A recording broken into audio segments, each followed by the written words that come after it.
నిజం అనేటువంటిది 4 అడుగులేసేలోపు అబద్ధం 6 అడుగులు చుట్టొస్తుంది. మనకి ఇది చాలా సార్లు మాట్లాడుకున్నాం. కానీ ఇప్పుడు ఎందుకు మాట్లాడుకోవాల్సి వచ్చిందంటే, గుజరాత్‌లో ఓ చంద్రబాబు నాయుడు లేరు, ఓ పవన్ కళ్యాణ్ లేరు, ఒక షర్మిల లేదు.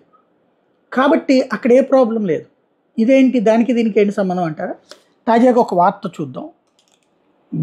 దేశంలో మరో అతిపెద్ద drugs racket narcotics control bureau ఛేదించింది.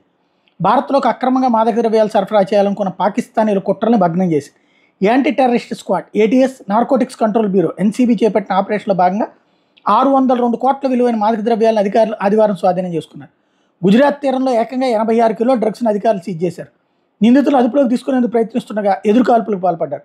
వాళ్ళని చుట్టుముట్టిన అధికారులు 14 మందిని అరెస్ట్ చేశారు. వీళ్ళని పాకిస్తాన్కి చెందినోడుగా గుర్తించారు.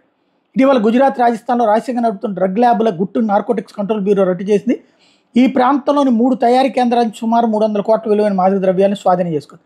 ఈ ఘటన జరిగిన మరుసటి రోజు గుజరాత్ తీరంలో పెద్ద ఎత్తున డ్రగ్స్ పట్టుబడడం కలకలం రేపుతుంది. అదే ఇక్కడ జరుగుంటే ఏమనేవాళ్ళు, జగన్మోహన్ రెడ్డి డ్రగ్స్. ఇప్పుడు ఇక్కడ 2 ఇన్సిడెంట్స్ ఇప్పటికీ. తమిళనాడులో దొరికింది ఒకటి, ఆ మధ్యన వైజాగ్లో దొరికింది ఒకటి. వైజాగ్లో ఇంతవరకు ఏం తేల్చలా, సిబిఐ వాళ్ళే వచ్చి వెరిఫై చేశారు కదా, ఏమైందో తెలియదు ఇంతవరకు.